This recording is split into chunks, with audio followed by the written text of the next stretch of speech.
Brought to you by MDH मसाले। और राजनीति की शुरुआत करेंगे इस वक्त की बड़ी खबर के साथ। लोकसभा में परीक्षा संशोधन बिल पर को लेकर अहम खबर आ रही है। प्रियंका गांधी का सरकार पर निशाना। प्रियंका गांधी ने सरकार पर सवाल उठाए हैं। छात्रों पर लाठी बरसाने की क्या जरूरत थी?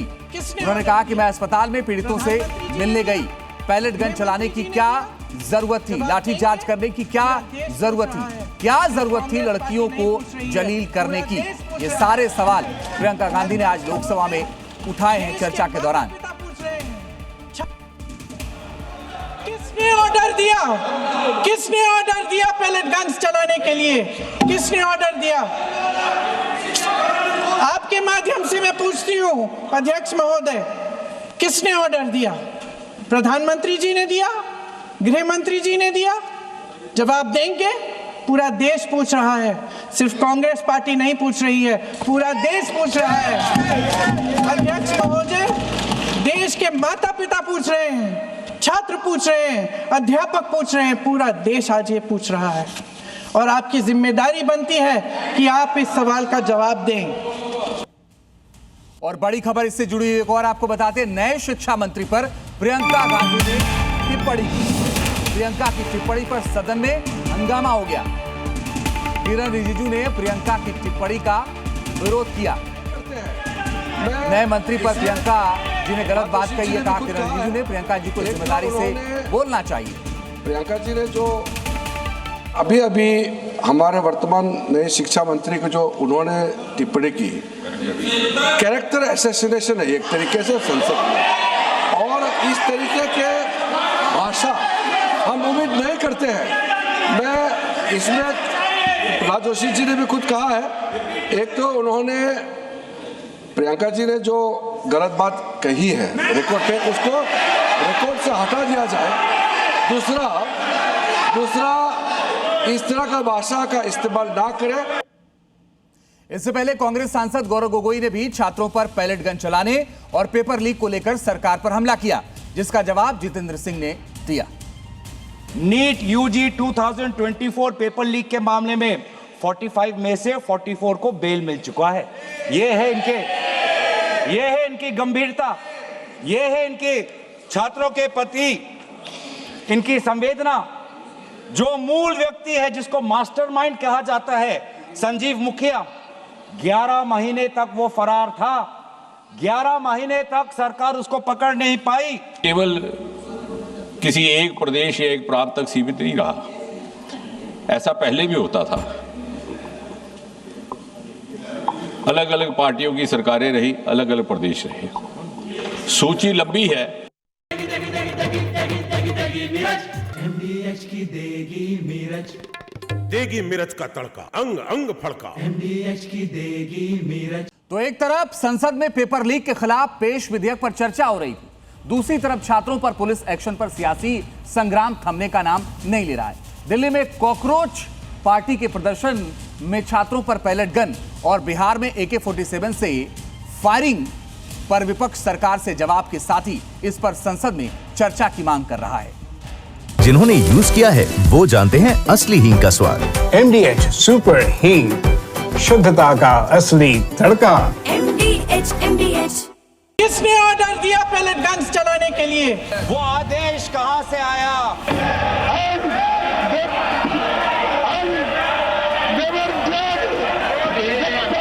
दिल्ली के जंतर मंतर पर छात्रों का विरोध प्रदर्शन खत्म हो चुका है। शिक्षा मंत्री धर्मेंद्र प्रधान का इस्तीफा हो गया। छात्रों के खिलाफ दर्ज केस वापस लिए जा रहे हैं और संसद में पेपर लीक के खिलाफ पेश विधेयक पर मैराथन चर्चा भी चल रही है।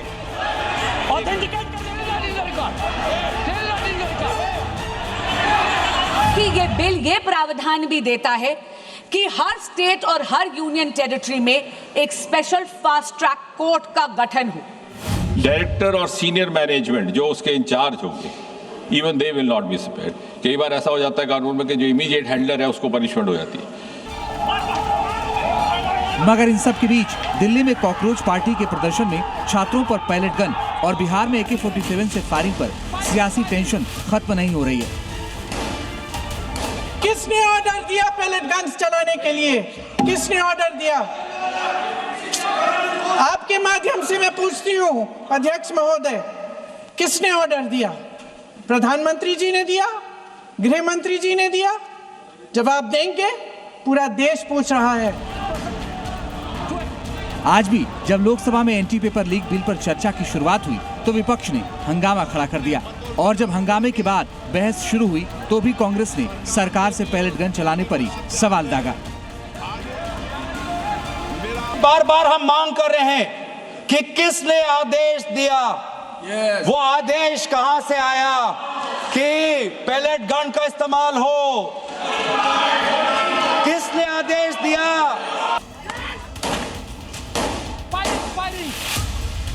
हालांकि गोली चलाने वाले पुलिस वाले को सस्पेंड कर दिया गया है,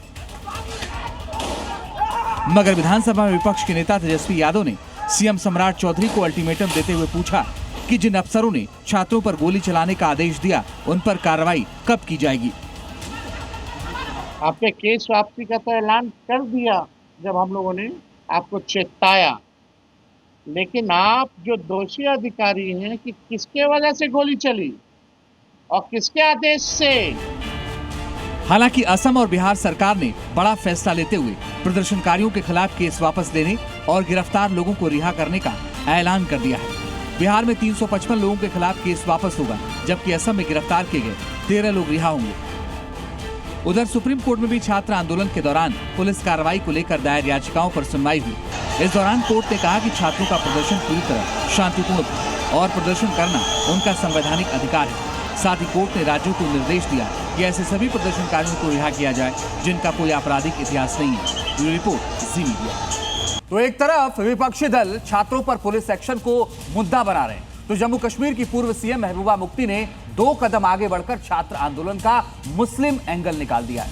महबूबा मुफ्ती ने आरोप लगाया है कि आंदोलन के दौरान बीजेपी शासित राज्यों में मुस्लिमों को टारगेट किया गया। देखिए ये रिपोर्ट।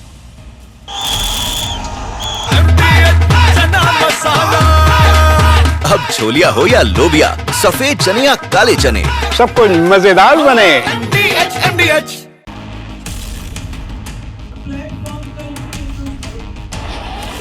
दिल्ली के जंतर मंतर पर करीब 35 दिन तक सीजेपी का धरना प्रदर्शन चला। इसमें देश के कोने कोने से आए छात्र शामिल हुए। संसद कूच की कोशिश हुई, लाठीचार्ज हुआ और पथराव भी।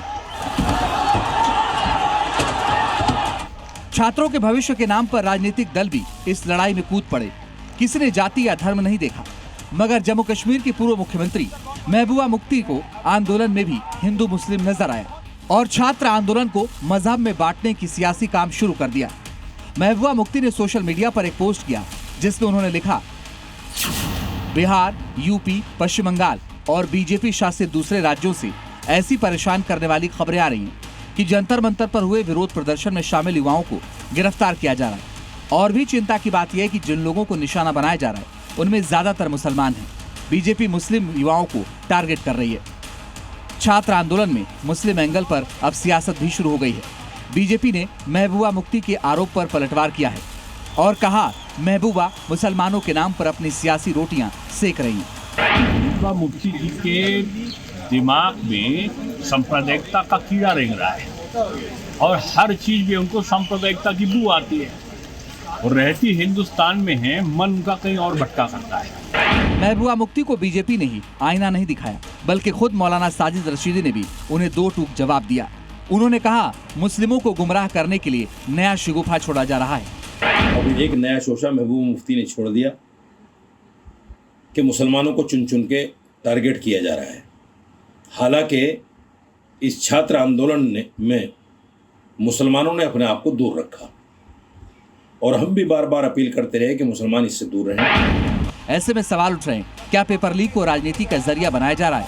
क्या इसी कोशिश में महबूबा मुफ्ती ने भी छात्र आंदोलन में हिंदू मुस्लिम की बात की? ब्यूरो रिपोर्ट, जी मीडिया। छात्रों के हक और उन पर पुलिस एक्शन के खिलाफ विपक्ष ने जंग छिड़ रखी है। सड़क से संसद तक आवाज उठाई जा रही है, मगर प्रदर्शन के दौरान पथराव में घायल पुलिसकर्मियों का मुद्दा उठाने वाला कोई नहीं है जो अपनी ड्यूटी निभा रहे थे, जिसके बाद मजबूरन पुलिस वालों के परिवारों ने सुप्रीम कोर्ट का दरवाजा खटखटाया ताकि उनको भी इंसाफ मिल सके। दिल्ली में प्रदर्शन के दौरान पुलिसकर्मियों पर भी हमले हुए।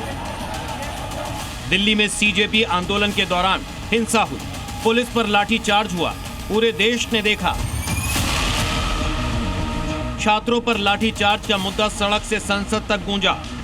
विपक्ष से लेकर तमाम लोगों ने पुलिस की कार्रवाई पर सवाल उठाए। घायल छात्रों के साथ संवेदनाएं भी जताई। मगर इस दौरान हमले में 200 से ज्यादा पुलिसकर्मी भी घायल हुए। छात्रों के नाम पर आंदोलन में पहुंचे नकाबपोशों ने चुन चुन कर पत्थर बरसाए, उन्हें दौड़ा दौड़ा कर पीटा, जबकि वो संसद कूच करने वाले छात्रों को रोककर अपनी ड्यूटी निभा रहे थे। मगर इनका मुद्दा उठाने वाला कोई नहीं है, पुलिस डिपार्टमेंट और उनके परिवारों को छोड़कर। अब पुलिसकर्मियों के परिवार ने सुप्रीम कोर्ट का दरवाजा खटखटाया है। उन्होंने मांग की है कि ऑन ड्यूटी पुलिसकर्मियों को भी आम नागरिकों की तरह जीवन और व्यक्तिगत स्वतंत्रता के मौलिक अधिकार का संरक्षण प्रदान किया जाए। घायल पुलिस वालों में से कई ऐसे हैं जिनके बच्चे छात्र आंदोलन के साथ खड़े थे। आज वही बच्चे अपने पिता के हक की बात करने देश के सामने आए हैं। वो पूछ रहे हैं, जिन्होंने सिर्फ ड्यूटी निभाई, वो वर्दी आखिर क्यों पिटी? ये न्यूज़ आई कि पुलिस पे हमला करा गया है, तो मुझे बहुत बुरा लगा कि जो लोग प्रोटेक्ट करते हैं इस नेशन को, इस यहाँ के लोगों को, इस देश के, उन पे ही हमला किया जा रहा है। तो मुझे बहुत बुरा लगा। वो लोग आराम से भी अपनी बात को रख सकते थे, लेकिन वो ऐसे हिंसा के ज़रिए अपनी बात को रखना चाहते थे, तो वो गलत था।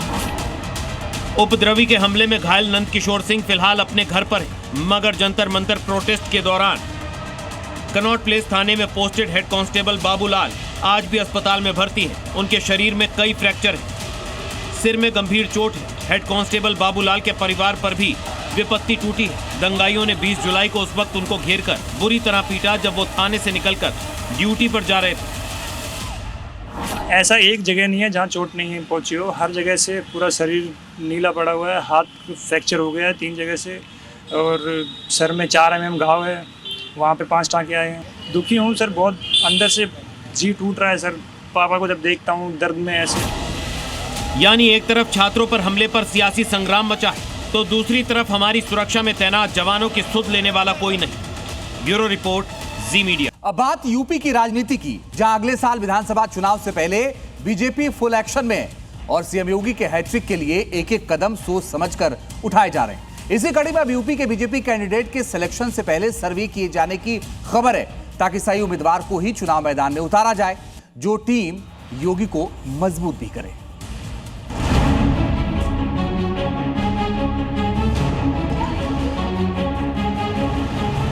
भारत माता की, वृंदावन बिहारी लाल की। देश के सबसे बड़े सूबे में सियासी संग्राम की उल्टी गिनती शुरू हो चुकी है। यूपी चुनाव में जीत की हैट्रिक के लिए बीजेपी कोई कसर छोड़ने को तैयार नहीं है। योगी के तर्कश से विपक्ष पर बयानों के तीर लगातार बरस रहे हैं। 2017 के पहले वे अपने विकास में व्यस्त थे। जनता का पैसा सेफई सिंडिकेट के लूट खसोट और डकैती का माध्यम बन गया था। एक तरफ योगी सरकार यूपी में अपराध का नाश और ताबड़तोड़ विकास के फॉर्मूले पर काम कर रही है, तो दूसरी तरफ चुनाव के लिए मजबूत उम्मीदवारों के चयन की प्रक्रिया भी शुरू हो गई है। बीजेपी नए सिरे से अपने विधायकों का रिपोर्ट कार्ड तैयार कर रही है। बूथ से लेकर जिला स्तर तक का फीडबैक जुटाया जा रहा है। इसके लिए 3 स्तर पर सीक्रेट सर्वे कराया जाएगा, जिसमें यूपी की सभी 403 सीटें कवर होंगी। इस सर्वे में एनडीए की सहयोगी पार्टियों की सीट भी शामिल होगी। सर्वे टीम बीजेपी के छोटे पदाधिकारियों और आरएसएस के लोगों से संपर्क करेगी। मौजूदा विधायकों के प्रदर्शन, जनता में लोकप्रियता, इलाके में विकास कार्यों के आधार पर उनका आकलन होगा। उत्तर प्रदेश में 2027 के विधानसभा चुनाव को लेकर बीजेपी ने अपना मेगा प्लान तैयार कर लिया है। इस प्लान के तहत बीजेपी अपने तमाम मौजूदा विधायकों का परफॉर्मेंस सर्वे कराएगी। इस सर्वे के बाद ही विधायक को टिकट मिलना है या 2027 में उनका पत्ता कटेगा, ये तय होगा। सर्वे टीम सीधे जनता से बात करेगी और विधायकों के बारे में उनकी राय जानेगी। विधायकों को कई पैमानों पर खरा उतरना होगा। सर्वे के दौरान जो सवाल पूछे जाएंगे वो कुछ इस तरह हो सकते हैं। सवाल नंबर 1, विधायक की छवि कैसी है? सवाल नंबर 2, क्या विधायक जनता के बीच रहते हैं? सवाल नंबर 3, 4.5 साल में कितने विकास कार्य कराए? सवाल नंबर 4, अपनी जाति कार्यकर्ताओं में कैसी छवि है? विधायक को लेकर कोई विवाद तो नहीं? विधायक पर करप्शन का आरोप तो नहीं? विधायक अगर कमजोर है तो विकल्प कौन? ये वो सवाल है जिनके जरिए विधायकों का पूरा रिपोर्ट कार्ड तैयार होगा।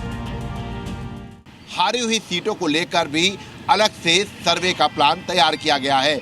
इसके साथ साथ मुस्लिम बहुल इलाकों की सीटों का भी विशेष लाभार्थी सर्वे प्लान तैयार किया गया है, जिसके आधार पर बीजेपी 2027 का अपना पूरा रोड मैप तैयार करेगी।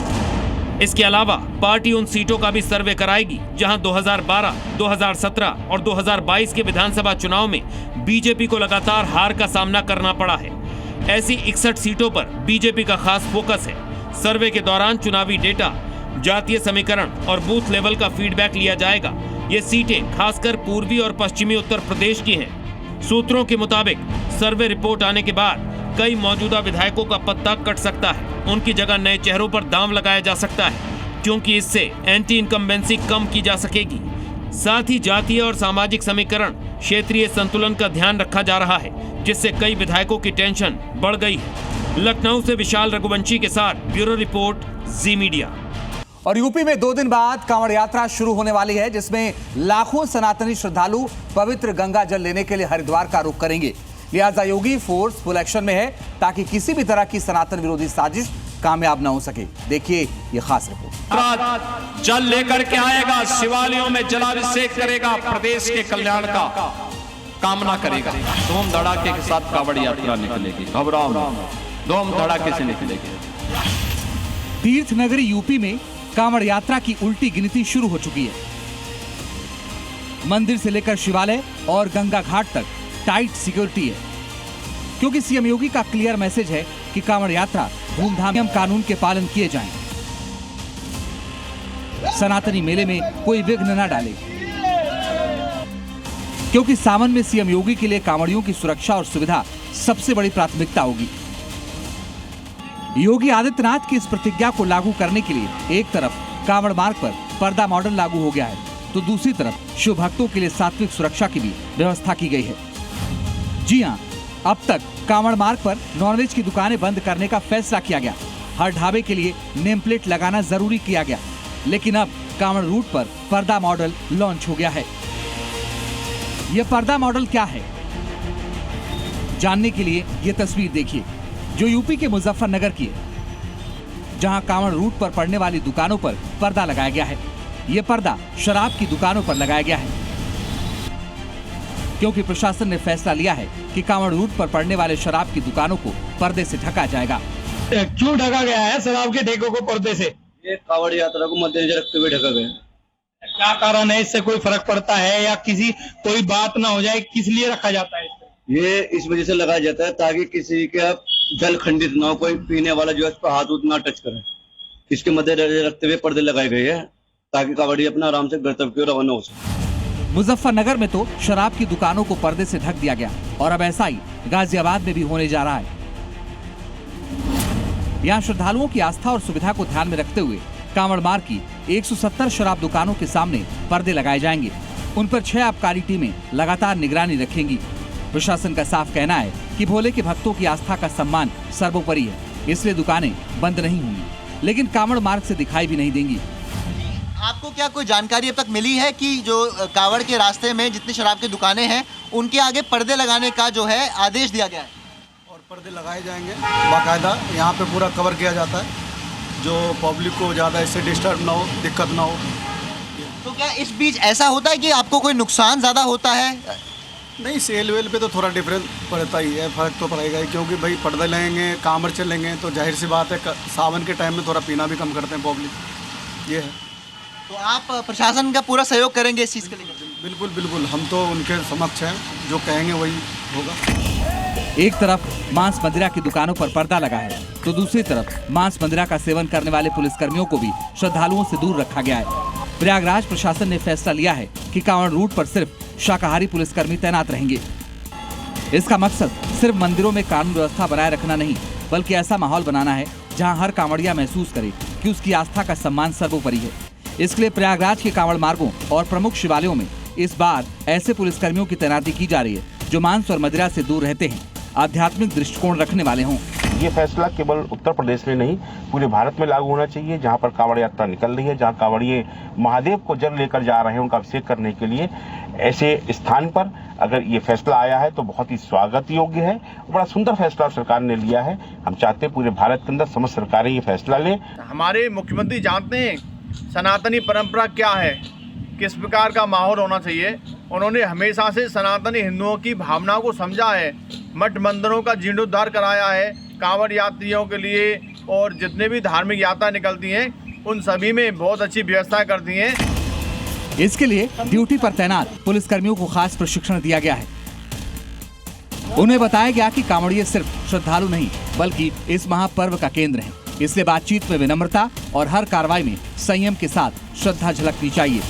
ये सभी को एक बिहेवियरल ट्रेनिंग दी गई है। हालांकि समय समय पर महाकुंभ और अन्य इवेंट में ट्रेनिंग दी जाती रही है, तो उसी के सापेक्ष में यहाँ पर जैसा कि निर्देश हुआ था मुख्यालय का, उसी के दृष्टिगत इनको सभी को जो भी डिप्लॉयड फोर्स है उनको ट्रेनिंग एक व्यवहारिक दी गई है ताकि सभी को वो रेस्पॉन्ड कर सके क्वेरीज को, और कोई अगर कोई बात होती है तो उसको संवेदनशील तरीके से वो उसको हैंडल कर सके। इससे पहले प्रयागराज में महाकुंभ के दौरान भी ऐसी व्यवस्था देखने को मिली थी, जहां सिर्फ शाकाहारी पुलिसकर्मी ही तैनात किए गए थे, और अब सावन में भी प्रयागराज प्रशासन उसी मॉडल पर काम कर रहा है। प्रयागराज से मोहम्मद गुफरान के साथ ब्यूरो रिपोर्ट, जी मीडिया। तो अब बात करते हैं काशी के दाल मंडी की, जहां चल रहा बुलडोजर एक्शन अब अपने आखिरी दौर में पहुंच गया है, जिसके बाद अब लगभग दाल मंडी की सूरत पूरी तरह से बदल चुकी है। इसमें जो जद में आए थे 6 मस्जिद, उनमें से आखिरी मस्जिद को भी गिराना शुरू कर दिया गया है। यानी दालमंडी इलाके की आखिरी मस्जिद भी अब जमींदोज होने वाली है।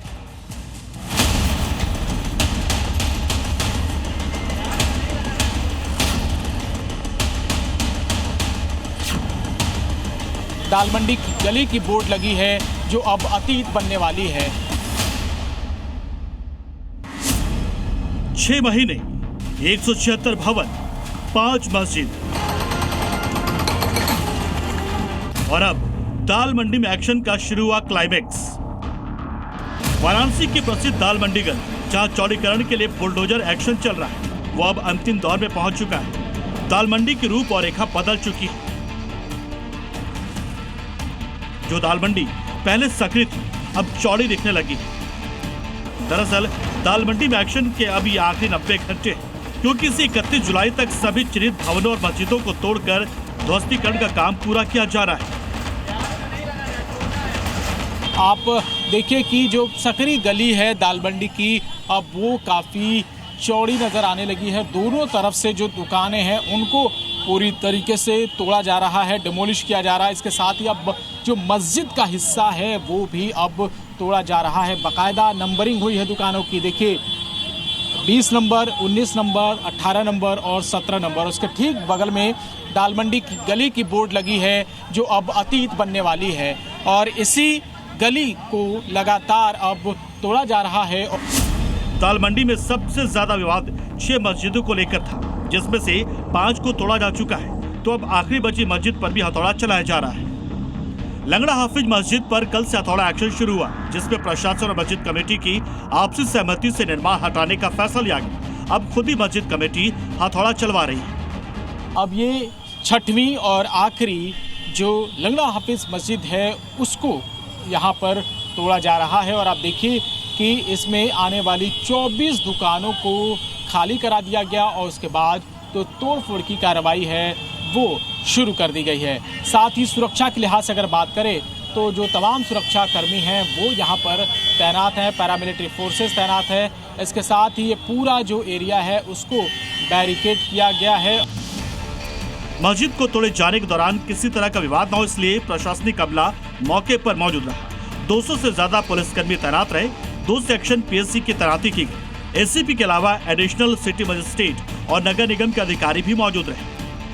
दरअसल सड़क चौड़ीकरण के तहत दालमंडी के 187 भवनों को तोड़ा गया है, जिनमें से 176 भवन पूरी तरह से टूट चुके हैं, जबकि बाकी के भवनों को तोड़ने का काम चल रहा है।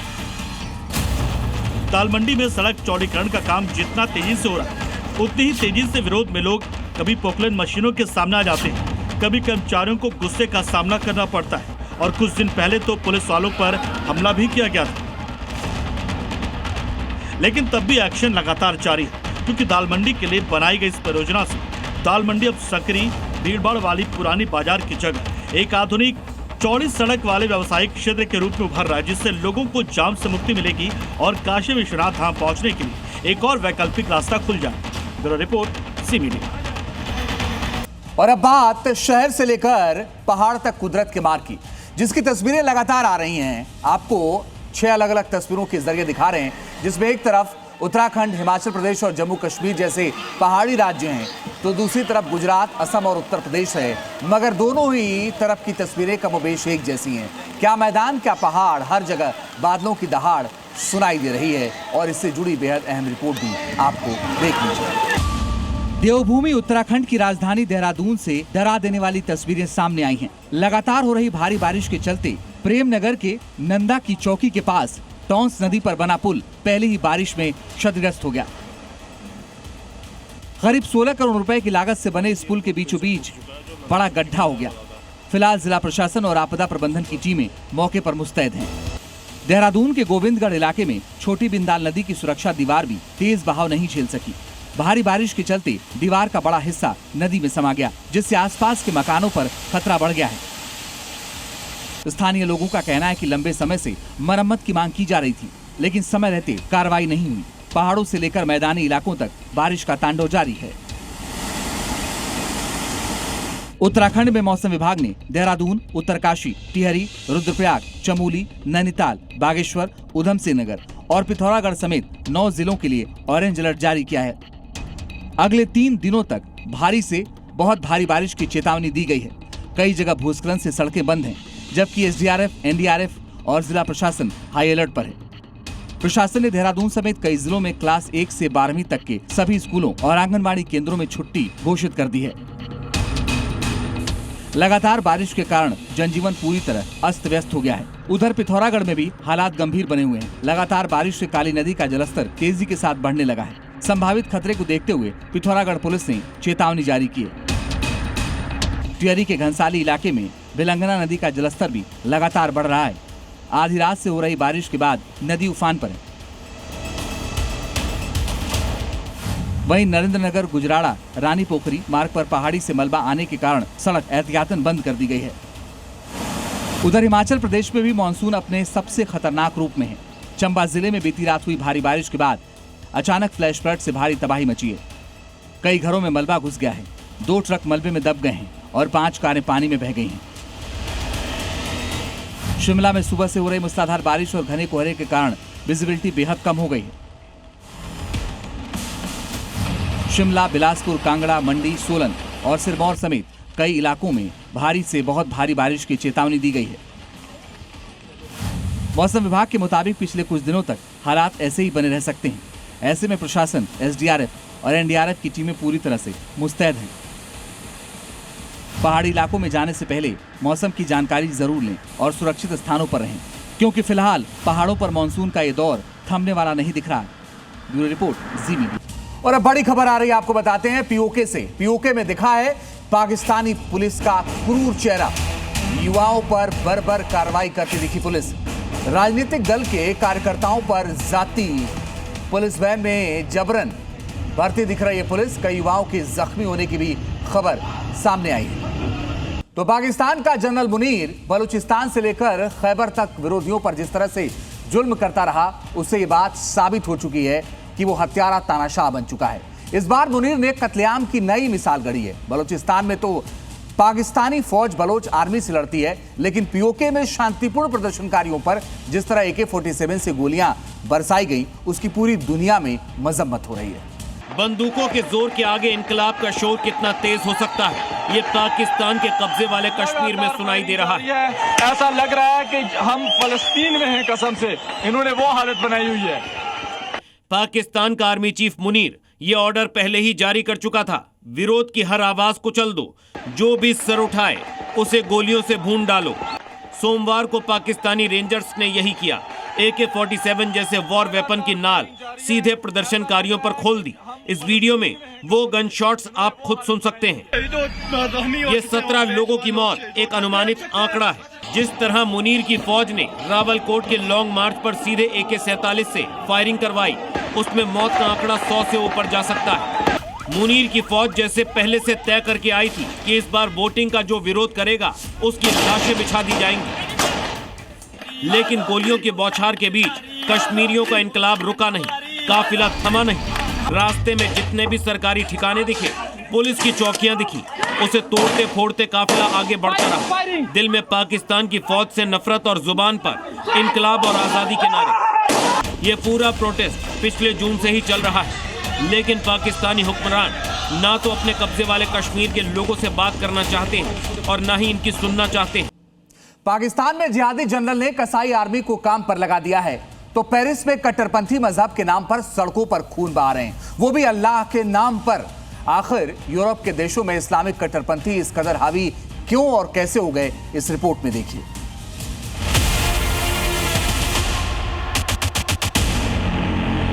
रेस्तरां में अफरा तफरी का माहौल और हाथ में बड़ा सा चाकू लेकर भागता सिरफिरा हमलावर। ये तस्वीरें फ्रांस की राजधानी पेरिस से आई हैं, जहां एक बार फिर कट्टरपंथ का वो खौफनाक चेहरा सामने आया, जिसने सिर्फ फ्रांस ही नहीं बल्कि पूरे यूरोप को हिलाकर रख दिया। पेरिस के प्लेस डी क्लेशी इलाके में ट्राम स्टॉप और एक रेस्तरां के बीच अचानक एक शख्स ने किचन में इस्तेमाल होने वाले 2 बड़े चाकुओं से 3 महिलाओं पर हमला कर दिया। हमला इतना खौफनाक था कि तीनों महिलाएं बुरी तरह जख्मी हो गईं। जख्मियों में से एक गर्भवती महिला भी शामिल है। 2 महिलाओं की हालत बेहद नाजुक बनी हुई है, लेकिन जैसे ही पुलिस ने इस हमलावर को पकड़ा, उसने जो कहा वो यूरोप में पनपते कट्टरपंथ की सबसे खौफनाक हकीकत बयां करता है। आरोपी ने फ्रेंच भाषा में चिल्लाते हुए कहा, ये अल्लाह का हुक्म था जिसने मुझे ऐसा करने को कहा। इस सनसनीखेज वारदात और हमलावर के अल्लाह के हुक्म वाले बयान से सवाल उठ रहे हैं कि क्या यूरोप धीरे धीरे इस्लामिक कट्टरपंथ का नया गढ़ बनता जा रहा है? क्या इंसानियत को ताक पर रखकर धर्म के नाम पर बेगुनाहों का खून बहाना ही अब कुछ सिरफिरों का मकसद बन चुका है? अल्लाह के नाम पर महिलाओं पर चाकू से वार करना, बेगुनाहों का खून बहाना। सवाल यह है कि आखिर कौन सी सोच इन लोगों के दिमाग में ये जहर भर रही है? यूरोप जो कभी अपनी आज़ादी और आधुनिकता के लिए जाना जाता था, आज वही यूरोप धीरे धीरे कट्टरपंथियों की सनक और आतंक की जमीन बनता जा रहा है।